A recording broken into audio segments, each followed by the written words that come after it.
Hi, everybody. This is Kathy. This is a very, very impromptu edition of Live, which we don't do all that often.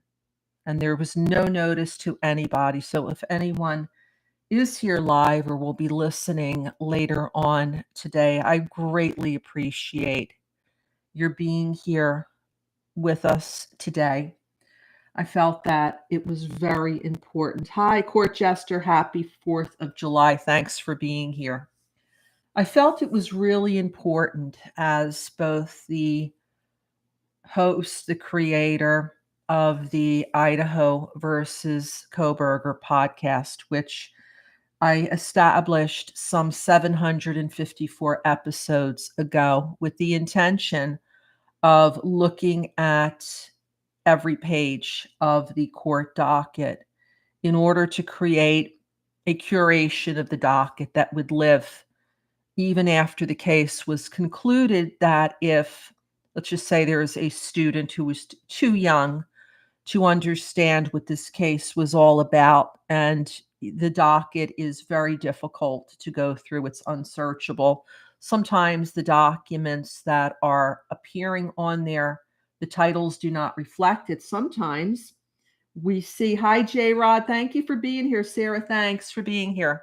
Sometimes we see documents inexplicably being published twice, which I noted this morning. I don't know why Mr. Kohberger's statement of the facts that went adjacent to his plea of guilty was published twice, but it's published twice on the docket. And I will tell you, I've spent the last couple of years of my life looking at that docket up and down. I've gone through every document. I've gone through that case summary page so many times. I do not recall any document being published twice, but for some reason, it was published twice, and it is the exact document. There's no changes to it, although it's called amended. It is the exact document that was published yesterday or 2 days ago. So for some reason, it's been published twice. But this is really the first time that I've had an opportunity to gather my thoughts since Monday. You'll recall Monday morning, we thought that Idaho versus Kohberger was going to go to trial. Is there anyone here who didn't think it was going to go to trial Monday? I mean, everything had failed. The motion to continue was denied. The alternative perpetrators motion was denied. Judge Stephen J. Hippler made it sound very clearly that this case was going to trial, with voir dire scheduled to occur August 4th, 2025. So we're talking June 30th is just over a month. Suddenly came the very stunning news from mass media, from a couple of the family members, and from other podcasters stating that there had been some type of a plea deal that had been reached and that Mr. Kohberger was apparently going to be pleading guilty. And this came as, I didn't believe it at first, but when I saw the family member publishing it, I said, there's got to be something to it. And we found out the next day when the notice of hearing was published on the docket, and then Judge Stephen J. Hippler's order regarding photographer being permitted to be in the courtroom. Well, indeed, this was going to be a plea hearing. Has everyone in the audience here, did you watch the hearing live or did you watch it afterwards? Sarah's saying, yeah, you're right. It was redacted. Keith. I thought it was going to trial for sure. Due to the looks of it, you're right. Yvonne, thanks for being here. Thank you for being here, Yvonne. So I think we all watched the hearing. Most of us here, if we haven't watched it in person when it was happening live, we've watched it possibly afterwards. I've watched it probably a total of 5 times, front to back. First, I watched it when it was live, and then I watched it afterwards on a couple of your guys' channels. I know that we have other content creators who do follow this channel, and I appreciate it. I was totally taken aback because it seemed as though we had 2 very conflicting positions. We had the state of Idaho that was adamant at going to trial because they felt Okay. If the death penalty is applicable to any person, it would be applicable to the person who is responsible for these crimes. And on the other hand, we had the defense who was saying, I'm innocent. There's alternate perpetrators, stood silent, didn't even plead guilty, nothing. And so when this happened, it really came as a shock to a lot of people's system. But we all saw him. We saw him stand, and we saw him being questioned as I anticipated he would be. I did a couple of episodes of the podcast the day before when it became clear that this was a change of plea hearing, what we could expect to see. And it pretty much came down as we thought. We saw Judge Hippler first making sure that this was a plea that Mr. Kohberger was making of his own volition. No one forced him. And he's sitting there with 3 of his 4 attorneys at the table as he's going through this soliloquy. And then he pled guilty to all 5 of the first-degree felonies that was charged by indictment. And the thing that I did not expect, and what has me very confused, and I think the reason why a lot of people are having questions about this plea deal is what happened next. What happened next? Judge Hippler made an announcement that he was rescinding the street clothes order, the order that allowed Mr. Kohberger to come into court with street clothes as opposed to his orange jumpsuit. You'll recall that was a battle that Ms. Taylor waged both she had asked for street clothing in Latah County. She had to fight for it in Ada County, but Judge Hippler, after apparently having some behind the scenes hearing with members of law enforcement, I think the defense was there as well, came out and said, yeah, Mr. Kohberger, you can come to court. You have a presumption of innocence wearing your street clothing. Then what happened is that Judge Hippler rescinded that order. So for sentencing, which will be happening now on the 23rd, probably going into the 24th, you're going to see him in his orange that you've seen him, for example, when he stepped off the plane way back, when he waived extradition, which I never understood why that happened. And I'll tell you why in just a moment. When he waived extradition, you saw the photographs, you saw the video of him walking across the airfield with his orange jumpsuit. You saw it again when he moved from Latah to Ada County. And we've seen him very early in the case where he appeared to 1 or 2 hearings in orange. That's how we're going to see him from now on, as for however long this sentencing happened.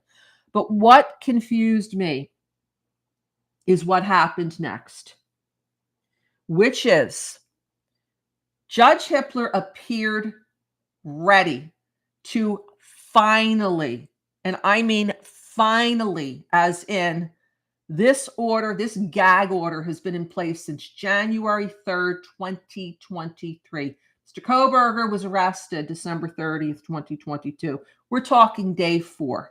So he appeared as though he was going to lift the gag order. Did anyone else get that impression? Okay, Mr. Kohberger's pled guilty. He has waived all rights of appeal. So he's not going to be able, at least not very easily, try to appeal what he stated on the 2nd in open court in front of his attorneys for the world to see and document. There was, in my opinion, no reason for that non-dissemination, whatever excuse they may have had before. Yes, Mr. Kohberger had 5th Amendment privileges. He had 6th Amendment privilege, right to a fair trial, and due process privileges under the 14th Amendment. But before all of those amendments come the First Amendment. And I believe the First Amendment has taken a beating in this case. Our First Amendment is precious. It is we're sitting here today and we're in the United States, we're celebrating our independence. When the 13 original colonies wrote the letter, and their representatives wrote the letter to the king and said, hey, we're declaring our independence. We're no longer a part of you anymore. We want to do our own deal over here. They fought that war of independence. I don't know how they did it. You talk about a Davy and Goliath, an underdog story. That was it. They had no business taking on the elite British Army. And if you ever feel like you can't do something, just think about what they did. They had no uniforms. They had no shoes at times. We all know the story about them crossing the Delaware a Christmas with no shoes on, feet bleeding. They died. They didn't have food. They didn't have weapons, but they won that independence. And today we're celebrating the beginning of what ultimately happened, which was when our Constitution came into play. And the 13 original colonies refused to sign that, ratify that Constitution because they were afraid of too much power going to a central government. They said, we just finished getting away from this king. We're not going to have another king here. They demanded the Bill of Rights. And what's at the very top? It is the First Amendment, freedom of speech and freedom of the press. And the framers of the Constitution wanted criminal proceedings to be in the open so that the public could make sure that prosecutors, that judges, and law enforcement were not abusing the immense power that they have over the people. This case, a lot of us still don't know what the evidence is in this case. And I don't know why Ann Taylor, on the 3rd of January, 2023, went to Mr. Thompson and said, we should put a gag order in place.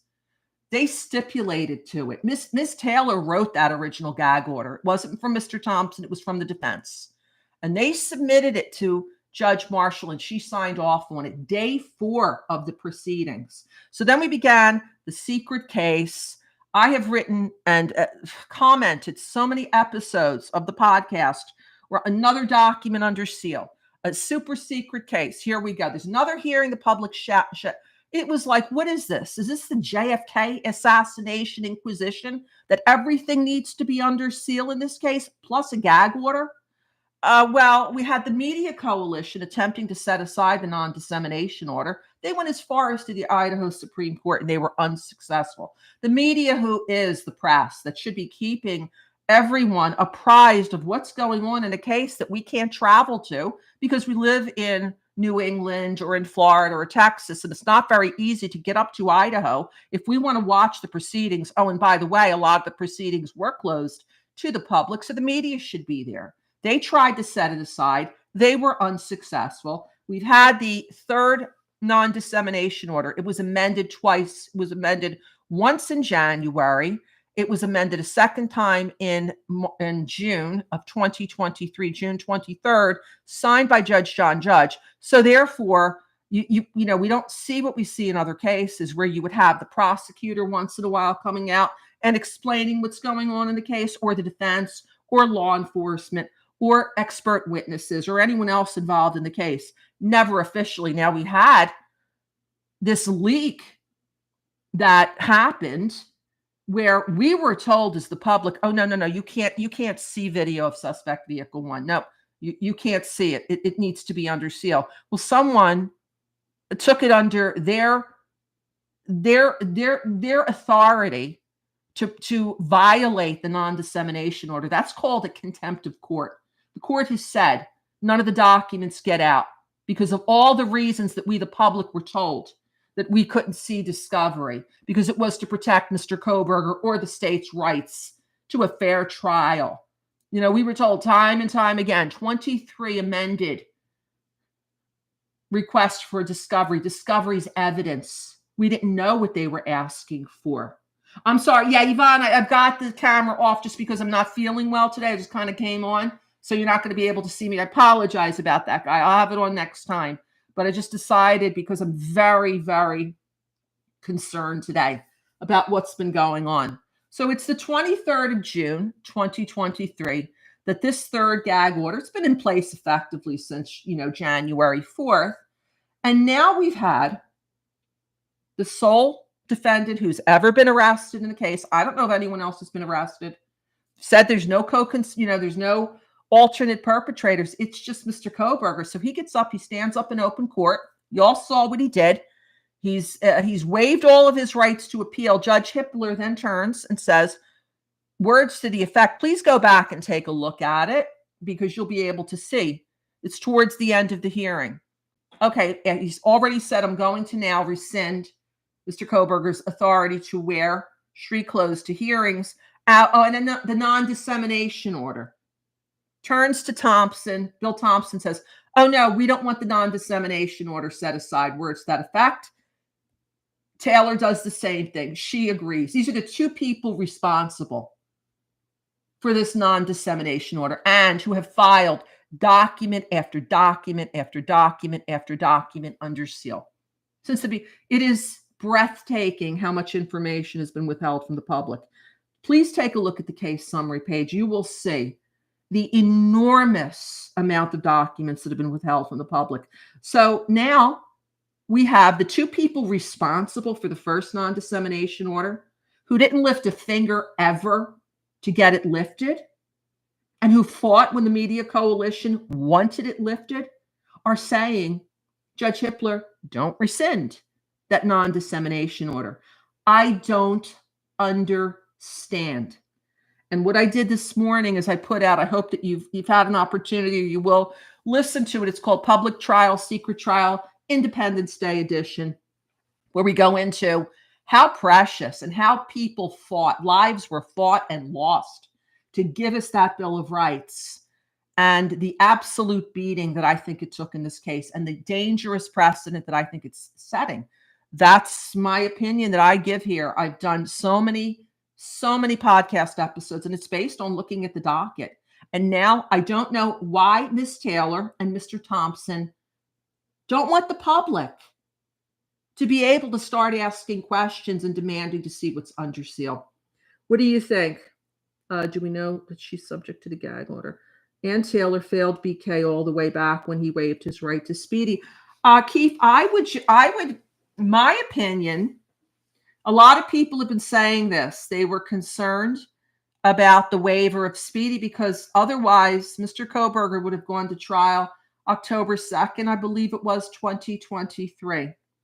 Ms. Taylor waived, and that's a Sixth Amendment privilege speedy trial. They can't keep you locked up like they used to in the basement of the Tower of London or whatever for years. You have to, once an indictment has come down as it did, there were X number of days that Mr. Kohberger needed to be brought to trial, or they had to drop the charges. What the defense did is they willingly waived speedy. So therefore, there was no speedy trial, and that trial of October of 2023 was adjourned. Kathy, is this route? Something's going on and it stinks. Keith, what I was concerned about even before then is Mr. Kohberger indeed had certain rights, constitutional privilege, and you'll recall that he was not arrested in Idaho. Who remembers where Mr. Kohberger was arrested on the 30th of December, 2023 or 2022? Was he arrested in Idaho? Was he arrested in Washington State? No, he was not. He was arrested in there we go. Yes, satire. Correct. One of the original colonies, one of the original states, Pennsylvania. That's where he was.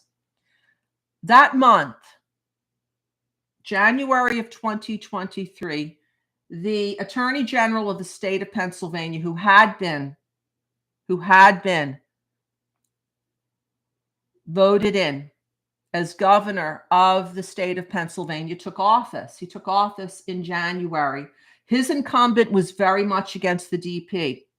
Josh Shapiro, Governor Josh Shapiro, is even more against the DP in Pennsylvania. Pennsylvania has the DP. Do you know the last time Pennsylvania executed anyone? 1999. 1999. Governor Shapiro almost immediately started to do speeches. He did one very famous in Philadelphia in February, a month after he took office. And he says, I'm going to do like my predecessor does. I will not sign off on anything putting anyone to DP. Not going to happen. I'm issuing a moratorium. I don't care who sentenced, what jury. I'm not signing on. And the governor has to sign off, right? And he also said he was working, and he has been working, to get the DP struck in Pennsylvania. Why?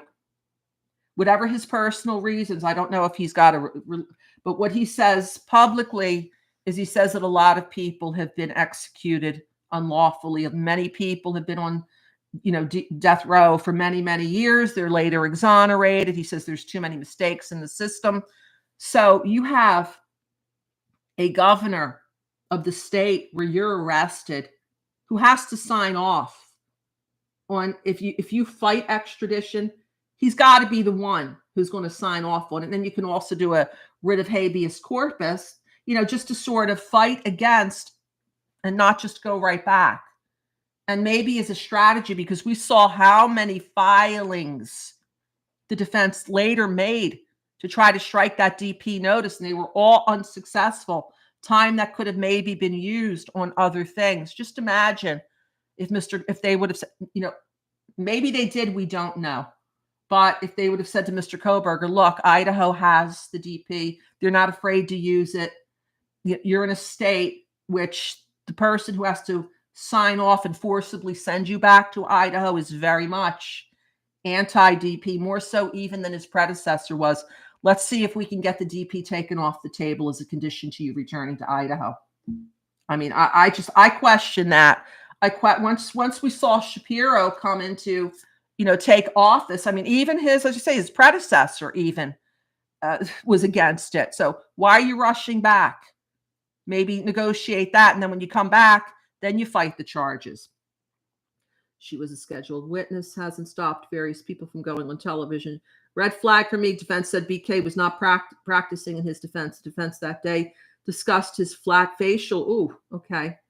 Going to testify, Pennsylvania. Ann Taylor is a terrible. Okay, bad mom. Hey, good to see you here, bad mom. Ann Taylor says bad mom is a terrible attorney. In my opinion, she had a conflict of interest. She should have. Bad mom, are you referring to that her office at one time supposedly represented one of the victim's parents?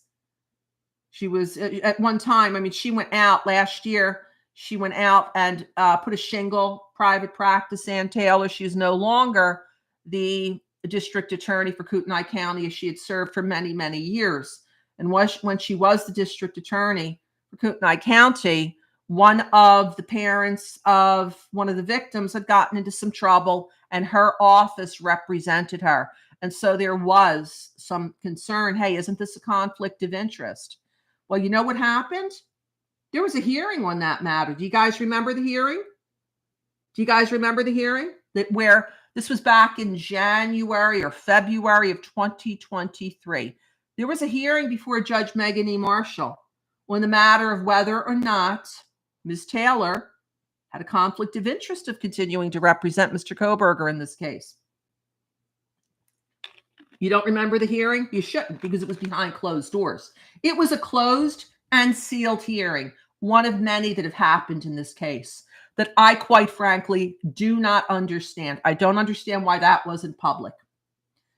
If there was a concern enough for Judge Marshall to call a hearing and have, it was Ms. Taylor, it was Mr. Kohberger, and it was Ashley Jennings on behalf of the state. Why wasn't the public allowed to watch those proceedings? That's just one of so many that have been under seal. Yes, she did. Keith, look at the docket. I encourage everyone to look at the docket. Please look at the docket, look at the filings. I mean, it's a long docket right now. If there's anything that you're particularly interested in, go to the Idaho versus Kohberger podcast. It's on homepage of Spotify. It populates onto a number of other like Apple, Amazon. It's on Listen Notes. It's on some I don't even know, out of the Ukraine and some places far east that I don't even know about. But if you go on to the YouTube channel where it populates into, if there's something that you're interested in, like the extradition proceedings, just plug it in. It's going to pull up the episodes that correspond with that topic and tell you on the docket when they were filed so that you can read the filings. There is, or DP, if you want to throw that in, capital, all of the motions to strike the DP, all denied. She came back, tried to get it stricken in December as a sanction for discovery violations, denied. Autism spectrum disorder, allegedly, Mr. Kohberger has. Tried to get it stricken, denied. You know how much time and effort has to go into a filing? You're talking a memorandum of law. You have to go out and research the document, write it. add your evidence. It's not like a memorandum of law and a motion takes 5 minutes to put together. All of that time might have been spent somewhere else. We're giving our opinions here under the First Amendment, but there was a lot of time that was spent attempting to strike the DP.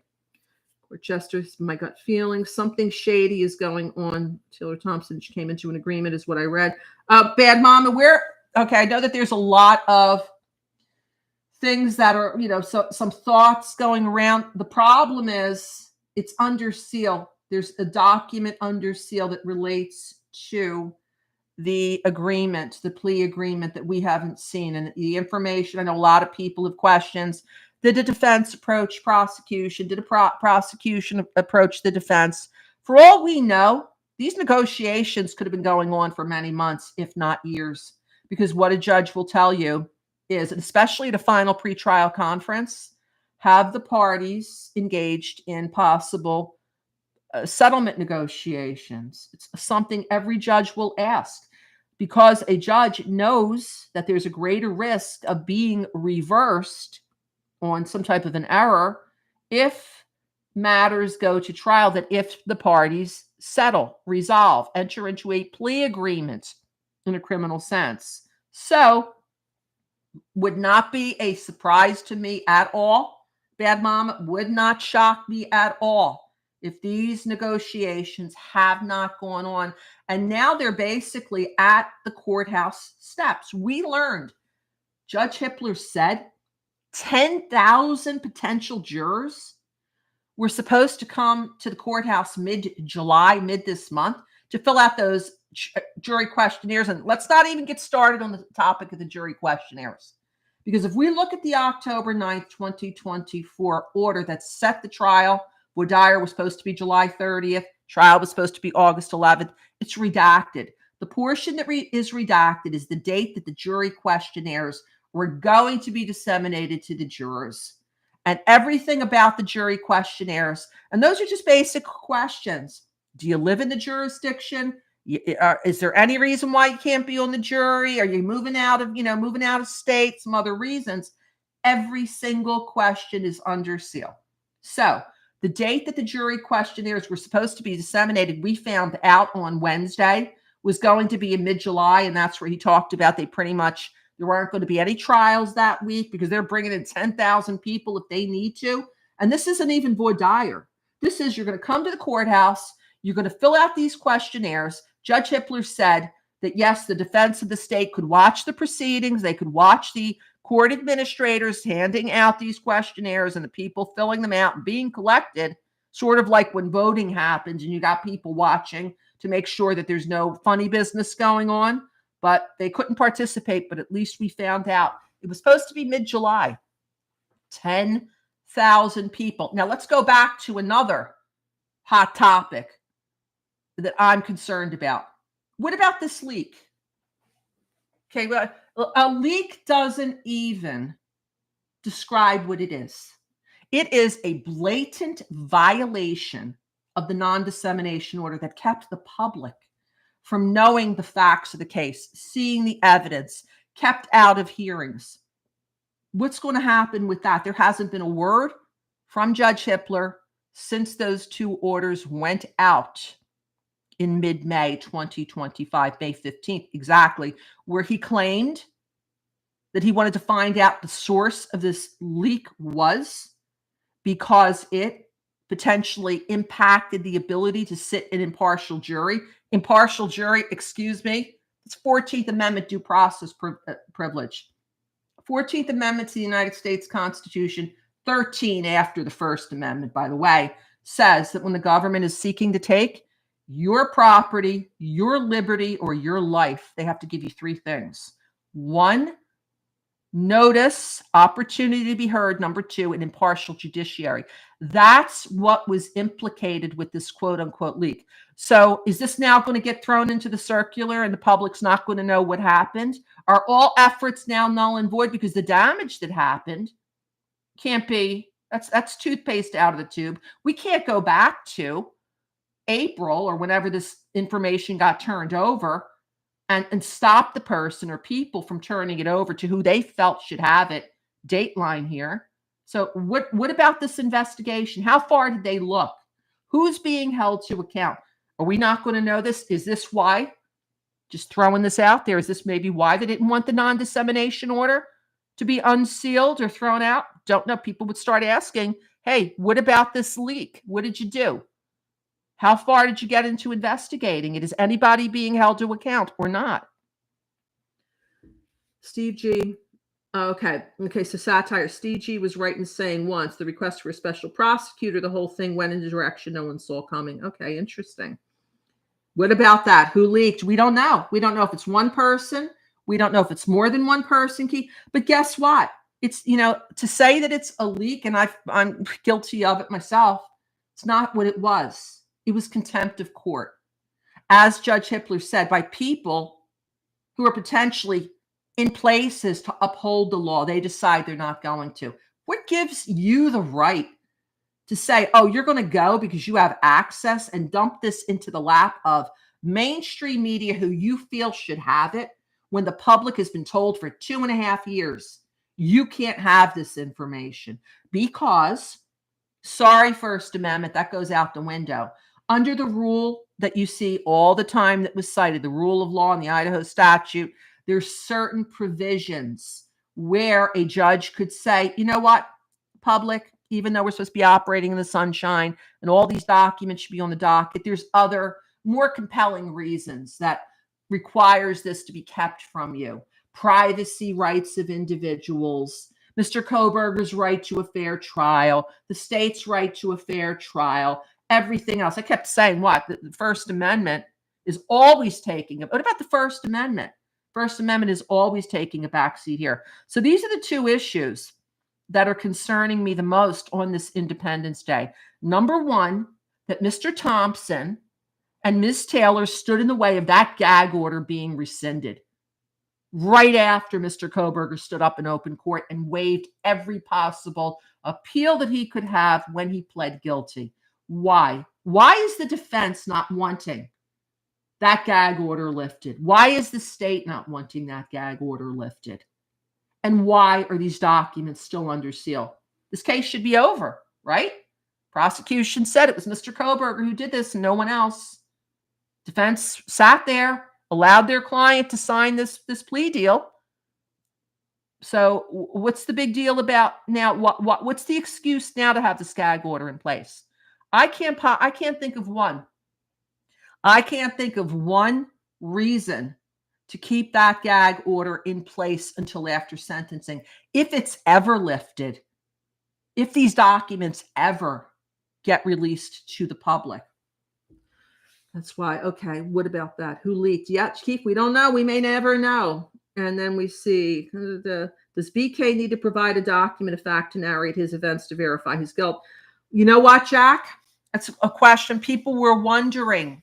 Why didn't Mr. Kohberger stand up there and give details? Well, prosecution didn't demand it.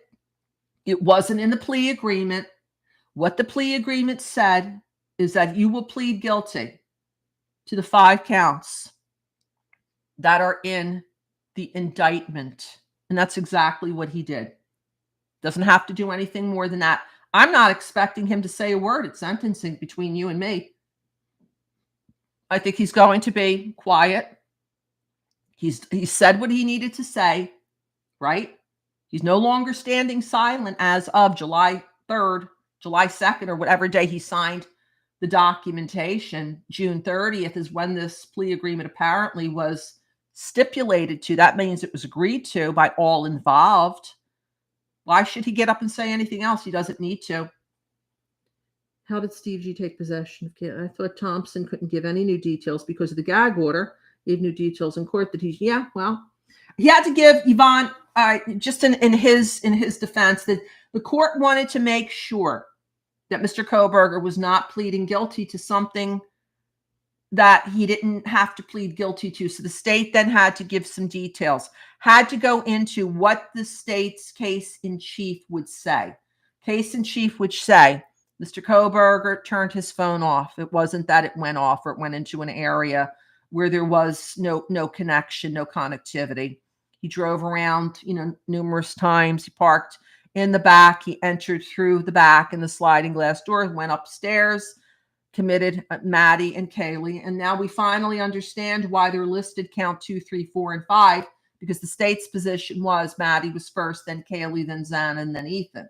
So he threw in a few things. I thought it was quite interesting when he said, well, maybe Mr. Kohberger didn't intend on committing all of the crimes. Okay, so why are you throwing that in? That's not anything that you need to say there. Is he trying to speak to the world or to the victims' family members who maybe don't agree with this plea deal, saying, hey, it's not a slam dunk case, which it's never a slam dunk case. Anyone who says that this was a slam dunk case in Mr. Kohberger's favor or in the state's favor are wrong. You just never know. As much time as they may take trying to identify 12 jurors and 8 alternates, you just never know. There is no way to voir dire a lifetime of a person's, if a member of the jury is 40 years old, there is no possible way that you can voir dire their entire life's history to really get some sense. You can get some cursory ideas to how you feel they feel, but you're not going to be able to know what's going to happen when they're in that jury room. No one does. In your opinion, do you see the guilty plea overturned due to not how J-Rod? He waived his appellate rights. It's done. He's waived. He is going to, unless there's a little bit of time, there's a possibility that he could back out between now and sentencing, but it's going to be very hard because, like the court said, anything you say here in court, that's held against you. That's a free ticket that the state could now use at trial. So it's going to be very difficult for him, but theoretically, could he, up to sentencing, go back and say, hey, no, I take all of this back? He could potentially, very remote. Once sentencing happens, that's it. He's probably going to spend the rest of his life in prison. This is 10 years. That's the maximum on the burglary. Then you've got the 4, not concurrent, but consecutive. What that means is there may be multiple, say somebody has been adjudicated guilty or they plead guilty, and then at sentencing, the judge has the option. Do we have these lifetime sentences in prison? Do we run them at the same time? So in other words, if you spend first day in jail January 1st, 2026, let's just say, okay, that goes to all 4 of the first degree convictions. Nope, it's going to be, you have to spend a lifetime for Maddie, and then a lifetime for Kaylee, then a lifetime for Ethan, then a lifetime for Xana, or for Xana and then Ethan. So he's going to die in prison. That's just basically it. He can't appeal anything. He has given up his appellate rights. That's it. So I'll tell you who might be able to appeal something would be either the press or citizens about all of the information if he doesn't open up those files. Judge Hippler has a decision to make. Is he going to keep all of the documents that have been withheld to you as the public under seal? I could see a lot of times crime scene videos, photos being sealed. In my opinion, no one has, just out of the dignity for the people who died, that those should remain under seal. But the evidence, first discovery request, first discovery response, why? Why is that being kept from the public now? Why is it being kept from the public right now if he pled guilty and it's been accepted by the judge? Remember the fact that prosecution and defense entered into a plea agreement. That meant nothing until Judge Hippler accepted it, and he did on Wednesday. So why is this gag order in place? Why hasn't some of the documents been released to the public? Will they be released to the public? If he's going to continue to keep them under seal indefinitely, you may see if there's enough interest continued into this case, and if the press really wants to get that documentation, they may appeal the information being held in this super secret case, as I call it. I've been telling everyone he pled guilty, admitted guilt, he can't appeal. I think you're right, Bad. I mean, that's what he said in open court. You know, he stood there, he was asked, Mr. Kohberger, did anyone force you? Are you pleading guilty because you are guilty? Yes. Did anyone force you to sign this? No. Were you promised anything other than this taking the DP off the table, basically, to enter into this agreement and waive your right to a jury trial? That is a Sixth Amendment privilege. It's a due process privilege, his right to a jury trial. Yep, I understand I'm waiving my rights. I have it taken at, like that first question, that's asked at every deposition, any proceeding that anyone takes. You want to find out, is the person under any medication where they can't, they may be, their mind may be a little bit cloudy.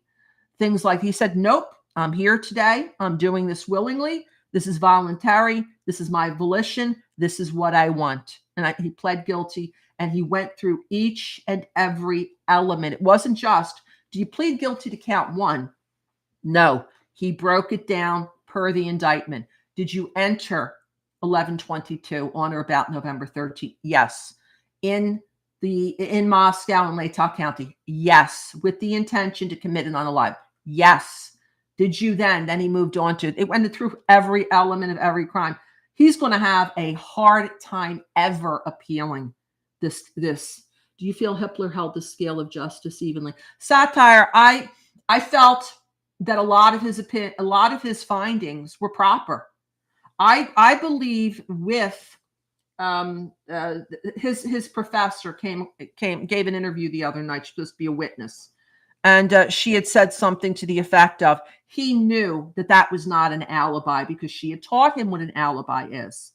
I started to question, why are they pushing this alibi defense? This is not, it doesn't meet the statute. Judge Hippler has no discretion. He has got to deny it. An alibi defense means you're going to have someone stand up in open court and say, you were in the hospital. I'm his doctor. He was in the hospital that day. Or the employer who saw him, or someone who at a gas station when he went in to get some gas. You need certain things to fulfill the requirements of the statute. I felt that alibi defense was properly denied. What I did not believe, however, and I just did a topic the other day on this, was Judge Hippler overstepped his boundaries in that motion to deny alternate perpetrators. If you look at the two footnotes, it's footnote, I think 3 and 4, where he is basically agreeing with the prosecution that it was one perpetrator, and it couldn't have been these 3 other people because, first off, they're 3 people and it's just one perpetrator, and didn't drive to the crime scene. I was like, Judge Hippler, I said, what is he doing? He is not the trier of the fact. That is up to the jury to decide. If the perpetrator skateboarded to the house, if they were in the house, if they drove to the house, if they walked to the house, if they crawled to the house, that is a finding of fact that the jury makes. And I felt that he was inherently wrong there. He does not have the ability. He is the trier of the law. He gets to decide if that alibi defense meets the requirement of the alibi statute. He does not get to decide which side's recitation of the facts are correct. So I felt that he was wrong absolutely with that decision. And I would like to see what the state, keep the names redacted, but the defense is alternate perpetrators. What offer of proof and what evidence did they submit? We don't know. It's under seal. Like approximately 75% of this case, plus the gag order, still not lifted. I don't know. And we don't know what's going on with this person or people responsible for engaging in contempt of court, as they did. Either DP cases, Skylar. Yeah. AT's other DP case is Skylar Mead. I don't know much about that case, but I had heard that she did take on, when she went into private practice, she agreed to take on a second DP case and then tried to say that she didn't. That I agree with Hippler on that one. If you didn't have enough time, this was your priority. You began representing Mr. Kohberger December 30th, 2022. It's the date of her appointment. And she did not seek to withdraw when she went into private practice. She took that case with him. So my question, I just give this as my opinion. You're going to stand up there in open court before Judge Hippler, of all people, and try to say you don't have time to go through discovery. What are you doing taking on another document intense, work intensive DP case? I felt he had a very good point there. I'm sorry.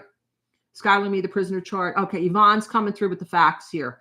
Prisoner charged with in the death of a North Idaho man. Oh, wow. Second District Judge Michelle Evans asked him how he pleaded. Oh, he stood silent. So it wasn't, I think you had said the other day in a comment that it wasn't unusual when Mr. Kohberger stood silent at his arraignment. That was Mr. Mead is apparently the other client of Ms. Taylor who was facing the DP. He also stood silent. You know what that means? It's basically your arraignment, Judge, and you can go back. It was televised. You'll be able to see. And I've also provided you with copies of the minutes from the hearing in a couple of my recent filings where Judge read each of the counts from the indictment to Mr. Kohberger, said what they were, said what the maximum penalty under all five each first was 10 years plus possible restitution, 2 through 5, potentially the DP. And then for each one, he asked Mr. Kohberger, do you understand what these are? He responded, yes. That's one of the few times that you heard him speak in open court. But then when Judge John Judge asked him, okay, now you've been read, you've told me you understand. How do you plead? He had two options. You either plead guilty, and if you plead guilty, then that's it. You just go into sentencing. There's no trial because you pled guilty. He said nothing. Ms. Taylor said to Judge, Mr. Kohberger standing silent. That means he's not pleading. Judge entered those 5 not guilty pleas. And someone came up asking, how come it's saying now that there's an amended plea? It's because I believe that Mr. Kohberger has now amended the not guilty pleas, the 5 ones that were entered at his arraignment for him by Judge upon Mr. Kohberger standing silent. Standing silent's not a plea. You plead guilty, you plead not guilty. Those are the 2 options. So when Judge entered in those 5 for all this time that he pled not guilty, it changed on the 2nd. And if you look at the last page of the case summary page, you're going to see it there where it now says guilty under all 5. Hippler told her, too bad.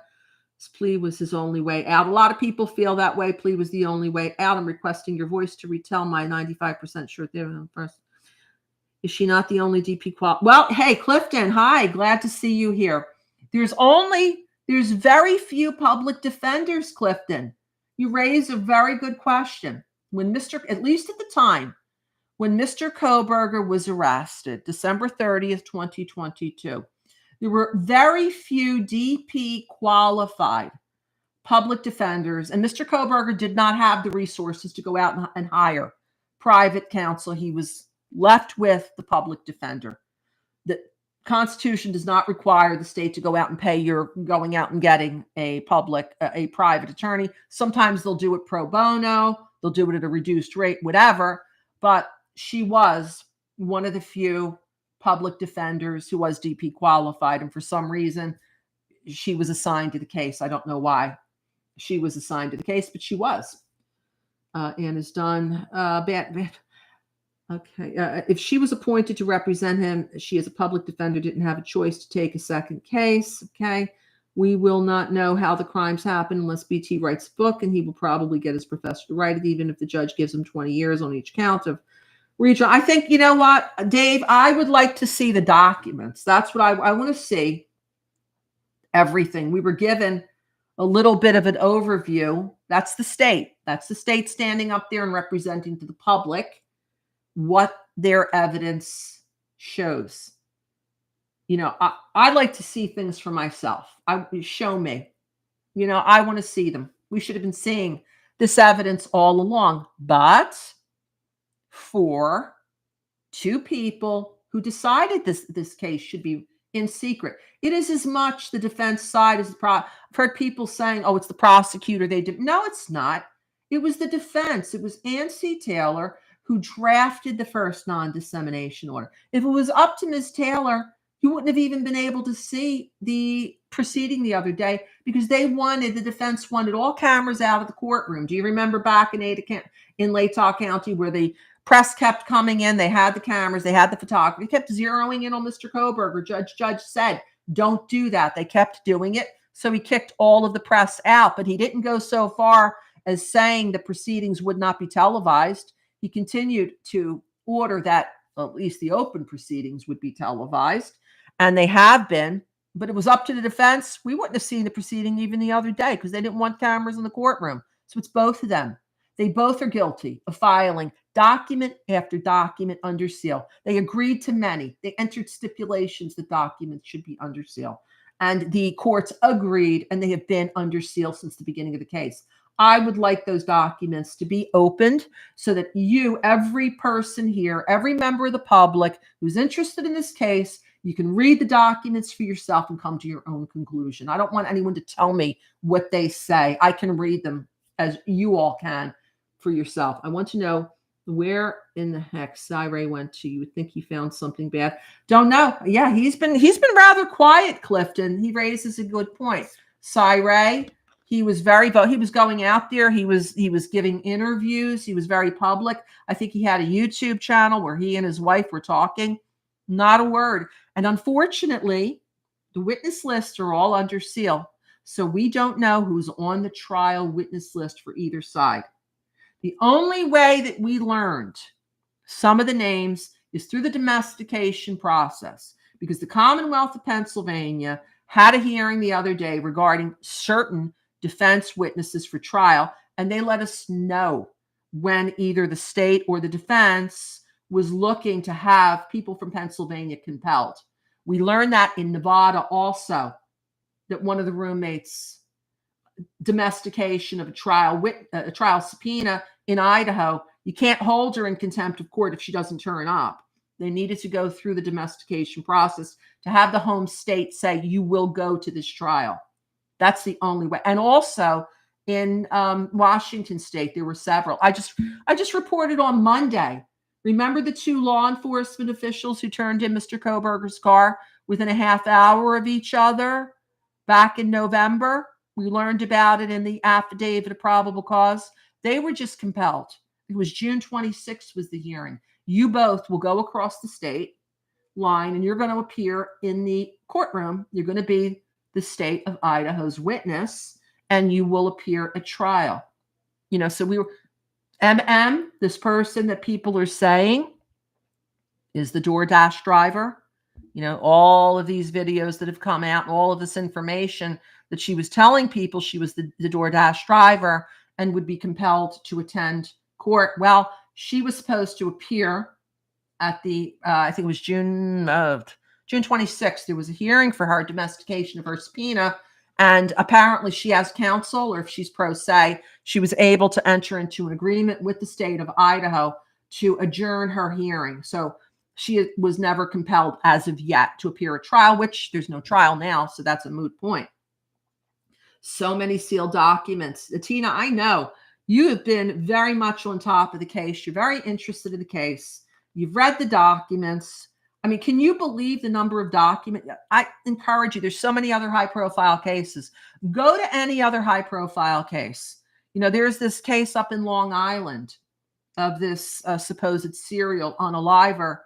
Law enforcement released the 911 call. You don't see the number of documents under seal that you see here.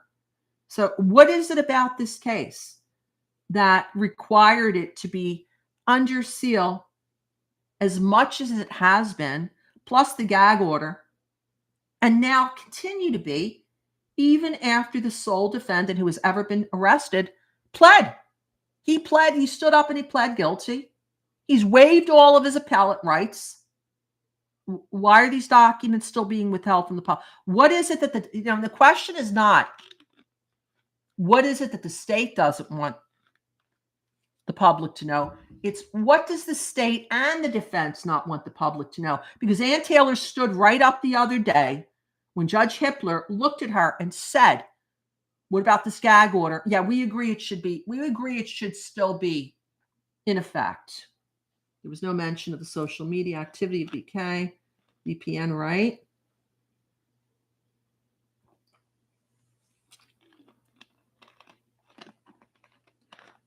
Yeah, there's nothing that makes sense.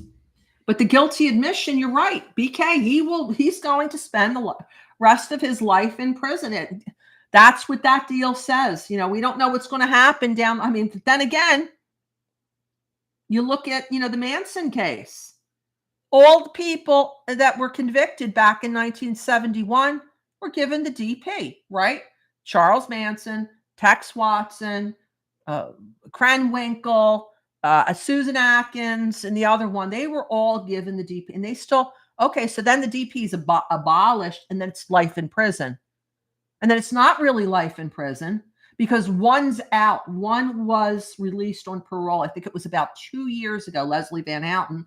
And the only other person besides Tex Watson who's still alive, Patricia Krenwinkel, she was granted parole by the parole board earlier this year. It's up to the governor of the state of California to see if she's going to be released. So you just never know what's going to happen down the line. But as of right now, looking at that plea agreement looks airtight to me, along with his statement of the facts that has been published twice and what happened in open court. You still could potentially rescind it, but it's going to be difficult up to sentencing, and then it's almost impossible to try to rescind it, especially when you give up your appellate rights. In Idaho, the 13 attorneys. Oh, okay. So we have Yvonne, thank you for the statistic. In Idaho, there are currently 13 attorneys qualified to be lead counsel in a capital case, with 5 being state employees. Okay, so what you're basically looking, even today, if this would have happened, let's just say if this would have happened 6 weeks ago, Mr. Kohberger's arrested, there's only 6 public defenders in the entire state of Idaho who could be assigned to this case. Maybe Ms. Taylor was assigned because she was the closest one physically to Latah County. Recall, this wasn't in it, because I think there is an attorney who's a public defender who's out of Ada County in the 4th Judicial District. And I think he was somehow involved with one of the Daybells. And he may be one, but Ada County, as we know, is what, 5.5 hours away from Latah. Kathy's never heard of it. Yeah, I've not gotten involved with Delphi that much, Court Jester. You're right. Got a visit from the feds for speaking on Stingray because he signed NDAs. Oh, okay. I'm interested to see if the web sleuths are going to get their hands. Clifton, I wouldn't be surprised. I think that's really where their focus should be. Not that anyone's ever asked me. And I know J-Rod's in here, or he was, but that's, if anyone is concerned about how things went, that we went until June 30th in the afternoon when this plea, it just seemed to have come out of nowhere. Again, we don't know. These negotiations could have been going on for a very long time. I think that's time well spent trying to get hands on documents now if they're not opened up. In my opinion, the vast majority of documents under seal, there's no reason for them to be under seal anymore, certainly after sentencing happens. I'm also interested to see if the web sleuth, okay, Bill even said they couldn't put BK at the house, right? Okay, so Bill said they couldn't put BK. I'm wondering if that was to show that, hey, you don't know how a jury is going to see these facts, Mr. and Mrs., that are opposed to this deal. You don't know how, and that's true. You don't know how, but again, I don't know how they explain away his DNA on the sheath. I don't know. They've never offered. Now, maybe if they weren't fighting the DP so much, and this issue of how they arrived at they spent a lot of time on those two, and you know what? Then they get to the in limine proceedings and say, oh, well, we're not going to mention IGG anymore. And so then we get the idea that Detective Payne's going to be up there and he's going to come up with some sort of a narrative to explain how Mr. Kohberger's name was brought to the attention of law enforcement December 19th, 2022, which is what he testified to. And you can read it in that transcript from the closed hearing. But it was like, wait a second. If you were to go into the podcast and just type in IGG, search, you're going to come up with so much documentation. And then at the end of it, you're not going to use it at trial. It seemed like it was a big waste to me. I'm also interested to see if the web sleuths. Bill said they couldn't put BK. AT moved herself into private practice. Yeah, she did. I mean, Yvonne, let's talk about what that means. Worked for the public defender's office for a very short time. So it was, when you work for a public defender, you've got the resources of the state behind you in terms of your law library, your subscriptions to get to the legal, whether it's, there's a couple of subscriptions that you get when you have to cite to legal precedent that gives you the statutes up to date. Lexis, or there's a couple of others, costs money every month. It costs money for your lights every month to be on. It costs money for your electricity, for your internet. You have to pay people. All of that, when you work for the DP, that's covered by the state. So now you're going into private practice and you now have to make these bills every month. That's something that could have played into, her not having the ability to look at discovery like she did when she was with the public defender's office, because then you just pulled paralegals. You pull junior attorneys and say, it's July 4th weekend. Oh, here you go. Here's a box of discovery. I need you to memo this. Go through every page here and give me a memo on this when you come back to the office on Monday morning. Have a great weekend. You can't do that when you're in private practice. You got to pay people to do that work. So who knows? Yvonne's point here, AT moved herself from private practice into private practice in the middle of the case. This happened last year. We won't give up until he's free. Okay. Could Hippler sentence him to deep? No. Hey, Aunt Boo Boo, you made a very, very good point here.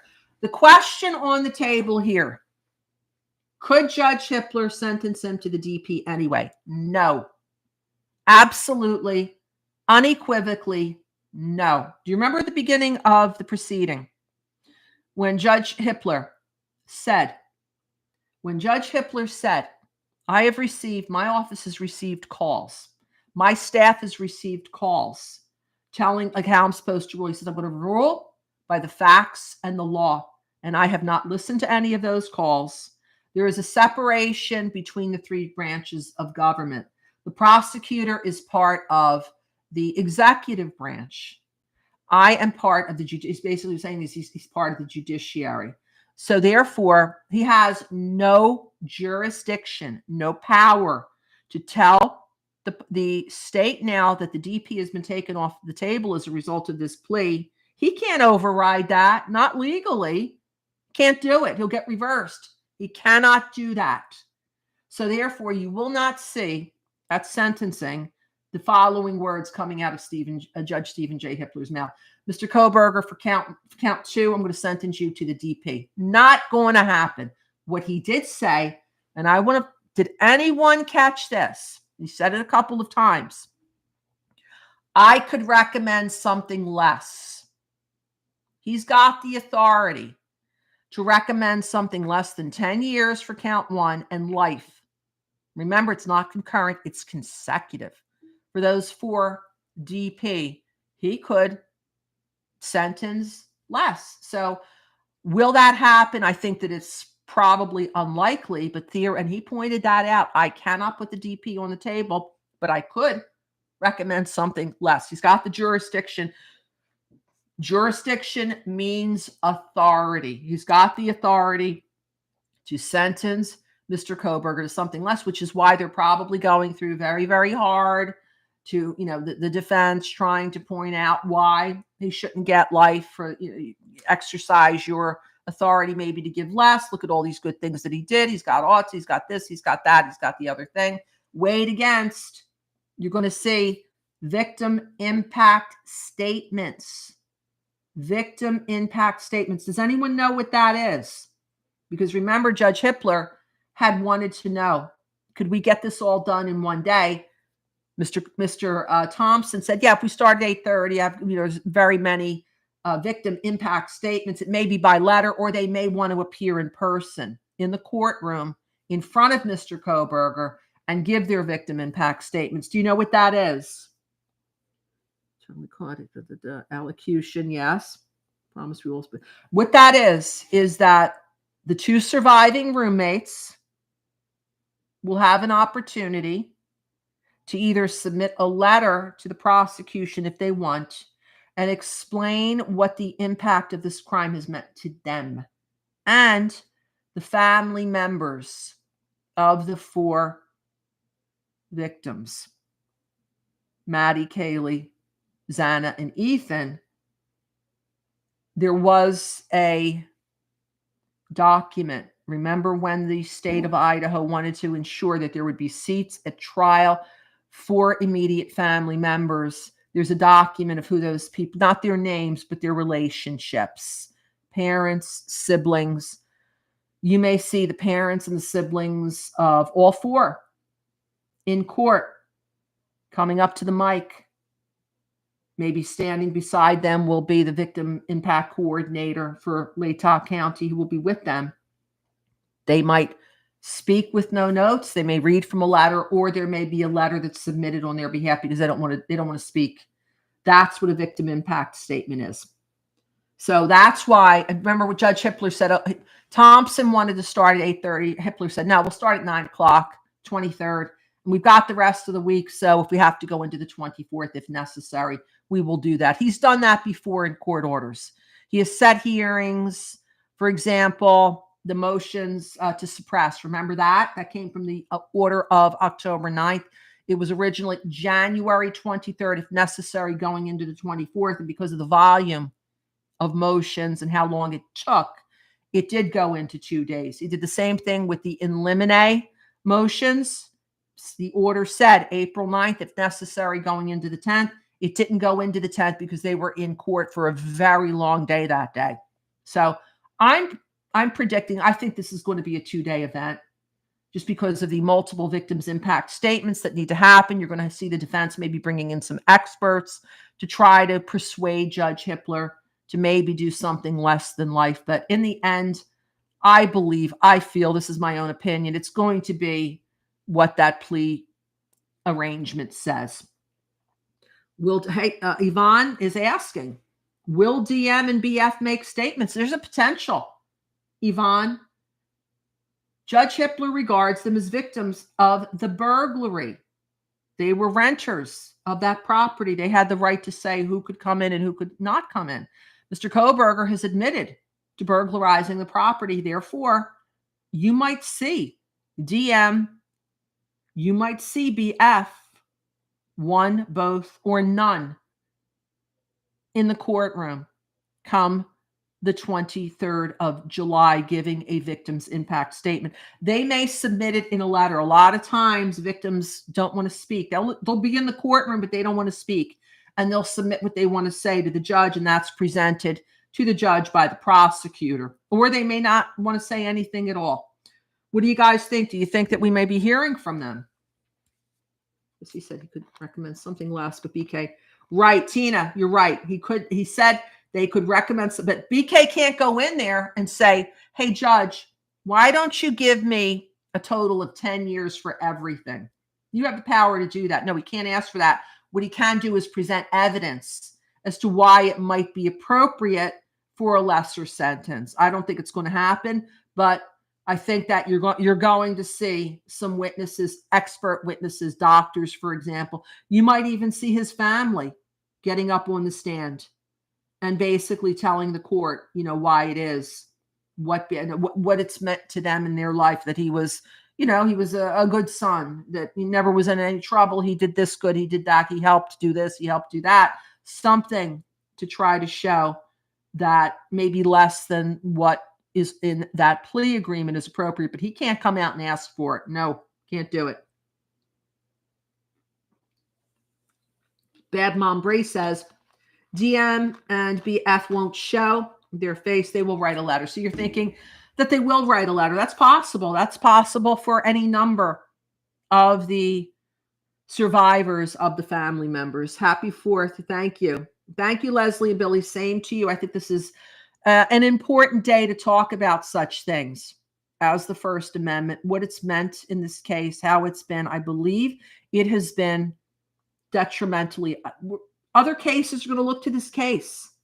This case is going to set a precedent, good, bad, or indifferent. It's going to set a precedent. Other cases are going to look at the Kohberger case and say, the judge in the Kohberger case, he found that, the names of the lay witnesses and the expert witnesses should be under seal, blah, blah, blah. I mean, it's precedent. They look to other cases.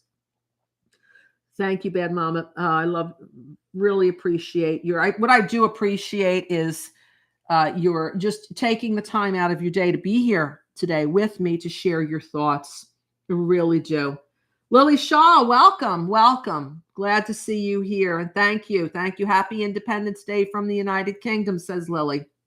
Appreciate you so much. You're a fact only. I can't deal with that. I agree, and the other thing that I would caution is I know, you can't dictate to anyone as to what it's up to them. They've got free speech to be able to, even now, to come up and to say that he was framed, that it was this, it was that, it was the other thing. He's now pled guilty. And I've heard some whispers that there may be additional defamation cases coming out of this case. There is one that I have been reporting on that was filed in December by a YouTube. I think she was described in the complaint as a psychic, but she was on YouTube and TikTok, and they had written to her and had said, you really need to stop. My client had nothing to do with this. It was the University of Idaho. She was a professor, and was this TikToker had said, and YouTuber had said that she committed, she was involved. She was having an affair with one of the victims. She got someone involved to go in there. BK was only on the periphery and all that, and she got sued, and she lost. She has lost 2 counts for defamation. She lost both. She's trying to get it set aside. The federal court said no. This is heading to trial in terms of damages. What this TikToker YouTuber is going to have to pay this professor now.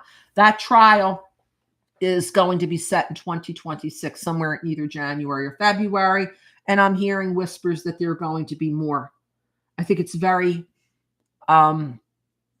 playing with hot water. You're playing with fire and continuing to say that this one or that one or the other one, that you don't believe that it was. It's fine to say, hey, I don't agree with this verdict, but I think that this other person did it. Now that Mr. Kohberger has stood up in open court and has pled guilty, and it's been accepted by the judge, to continue to say that someone else did it, this person looks shady, is playing with fire. And what happens in defamation cases is, if it's on YouTube or if it's online or somewhere, the comments from people that are commenting, it gets pulled into court, and someone could potentially be called in to be a witness. So it's not advisable. The conspiracy theories and the other theories, the alternate theories, people need to be really cautious right now. Will BF, okay, let's see, law enforcement lied to the grand jury. This case should have been thrown out. I'm sure BK's mom. Yeah, Yvonne, I'm sure. I mean, they were both there. They were off camera, but they were both there for the proceeding. First time that they attended. It's not that they don't love their son. They didn't care about him. But Pennsylvania to Idaho, that's a very expensive trip for someone to have to make, to go across. It's not like, this was in New Jersey and they're just going across state lines. No, I think it was an expense issue. But from what we've learned from Elisa Massoth, remember during the Eliminate proceedings, and she said, Mr. and Mrs. Kohberger, they love their son. They have been in communication with him. They have attended all of the proceedings over Zoom. So they've watched the proceedings. This is the first time that they were there live. Yeah, I think it's a good guess that that we're making here, that the family, certainly the parents, will be at sentencing and speak on behalf of their child. Happy Independence Day. I appreciate you. Thank you. Same way. So many people believe them. She blamed, yeah, but go read what do you mean, Yvonne? She blamed the professor, but go read the documents. You're talking about the federal case? Federal case. Yeah, it's the federal case. You can get the documents. They are available online. And I've written about it a couple of times. If you plug into the YouTube channel in the search engine, it will give you the style of the case number, and the style, so that you can pull up it's all online. You don't even have to go into Pacer. That is the public records of the U.S. government. This is a federal case. It's not in state court. The reason why, it's diversity of citizenship. It's a defamation case where the plaintiff lives as a resident of Idaho, and the defendant was and is a resident of another state. And that's what gave them the teeth to bring this in federal court. You can read all of the documents, the complaint, the answer. There were some counterclaims. The counterclaims got struck. And then there was a motion for what's called partial summary judgment, where defense counsel, who, by the way, represented the media coalition in this case, same attorney, went in. So she's very well familiar with this case. Went in and said, hey, there's nothing here to go to a jury, and here's why. Judgment is a matter of law, because what she said, defamation is a false statement. And you've heard that an affirmative defense to defamation is the truth. So if you can prove that this was a truthful statement, then the defamation claim should be dismissed. It's a summary, or it might be a jury question anyway. But what the judge found in the federal case is that she had no proof. Theories, someone looks sus, person by the grub truck looks like they had a firearm in there, this person standing. No, it's not that. You need either circumstantial or direct evidence. And she learned the hard way of what it means to be on the wrong side of a summary judgment motion. Now she's got to travel to Idaho and try to keep those damages as low as possible. It'll be up to the judge. Could issue an injunction that she's not to contact this professor again. It could be just a matter of money that she will be required to pay. That's all you can do in a civil case, is to award damages in forms of money, or you could do an injunction. You can ask for an injunction that could be granted. People can't blame the parents, right? I hope the MNBF suit too. We'll finally get them under oath. LOL. Go. Okay. They do not want to undeal anything because they are aware of the domino effect. They are all scared. Well, we want to see these documents, Wolf Angel. I'll be honest with you, a lot of the theories that people have, I think, is fueled by the secrecy of the case.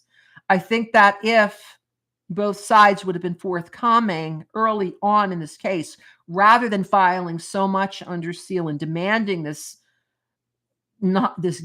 call it what it is, the gag order, demanding this gag order to continue even now. That's, we need transparency. When people hide things, it's usually not for a very good reason. A lot of times, that's been my experience in my life. So we'll see. She was pro se. It's yes, the defendant in we call it the Idaho 4 defamation case number 1.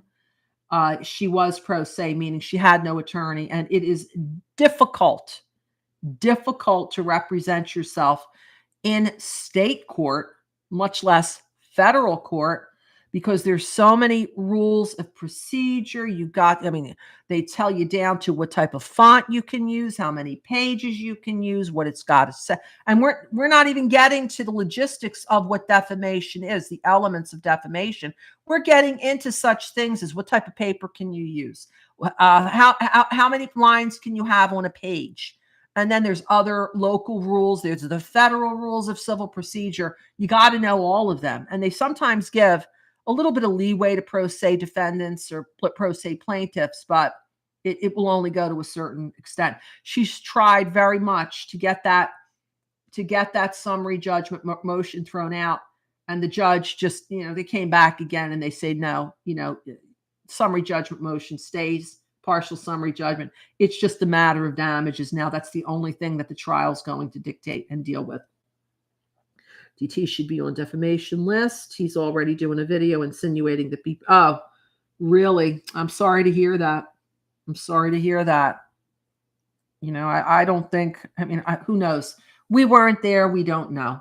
But it's very, It's not a good thing to go out and state something for a fact based on a gut feel or a theory or a hunch or a, well, because this is true, then that over there must be true. No, you need evidence. Evidence. Okay, but mom, DT should be on. BK's parents knew something, which is why the state was calling him. Well, go for it on the fourth down. There were, when Mr. Kohberger was arrested, he was arrested in Pennsylvania. Okay, he was arrested at their house. And there is some evidence on the record that they spoke to, and it might have been the team that went into their house on the 30th of December, because Mr. Labar, who was Mr. Kohberger's defense counsel in Pennsylvania for the limited matters of his first appearance after his arrest and the matter of extradition, had stated they had been cooperating with prosecution. So they'd want to call them to the stand to testify as to that. They might also, there's supposedly, we don't know if this is true or not, this is the state is claiming this, that a call was made from Mr. Kohberger at 6 a.m. on November 13th, 2022, to his parents. I'm not sure which, if it was the father, if it's the mother. We don't know. We don't have records yet. What they're not saying is that 6 o'clock in the morning in Pullman, Washington is 9 o'clock in the morning in the Poconos, Pennsylvania on a Sunday. Maybe he called every weekend. Who knows? But those are the things that they might have called them.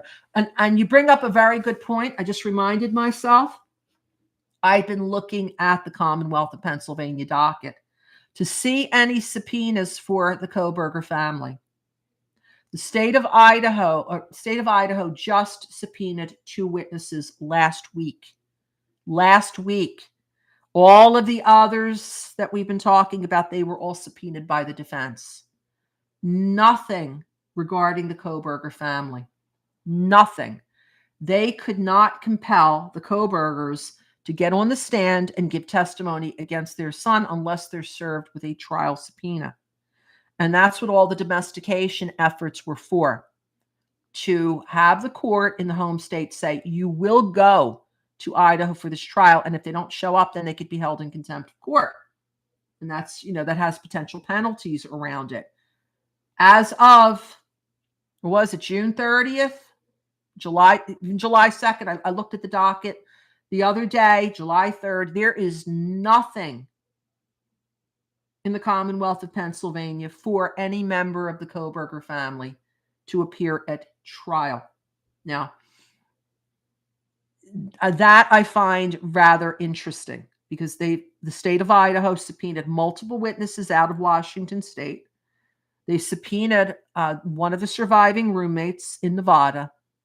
They had said, they made a big to-do during the in limine proceedings that they were going to call Mr. Kohberger's family members, didn't say which ones, the immediate family, to the stand to be their witness against Mr. Kohberger in the capital case.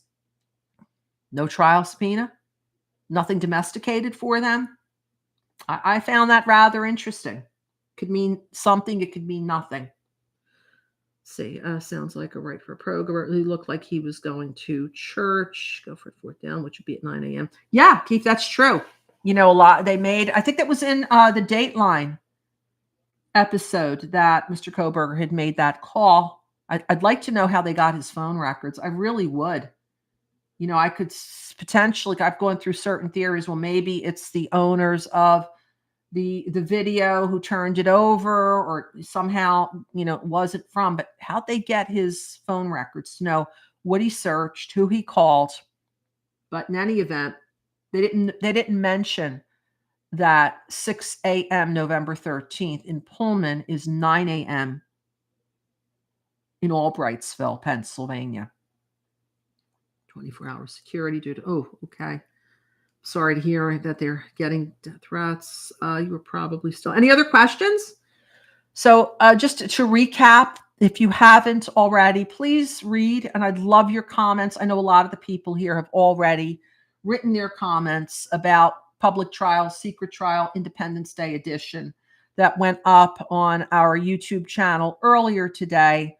And it is a follow-up, an Independence Day special, really focusing on the First Amendment and what today means and what it should have meant, the First Amendment in this case, and why is it that this gag order has not been rescinded, and why did Ms. Taylor and Mr. Thompson demand that it not be rescinded when it looked like Hippler was going to set it aside after Mr. Kohberger went ahead and voluntarily pled. And then there's something that came out in April. It was public trial, secret trial number 1, which went into my concerns about the secrecy of the case.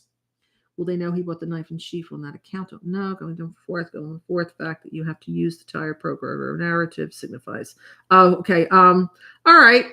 Yes, please be nice, everyone. I don't like name calling on this live or in our channel. As a matter of fact, I like the fact that a lot of people have been pro-defense. Some have been a lot have been pro-state that have been involved in my case, and I really appreciate it. So as of right now, we're going to, I think, conclude this live for today. We'll do another one in anticipation of the sentencing proceeding, and I'll have a lot more content up for you on it populates over to the YouTube channel, so you don't have to go looking for it on Amazon or on Spotify or one of the other platforms where the podcast is.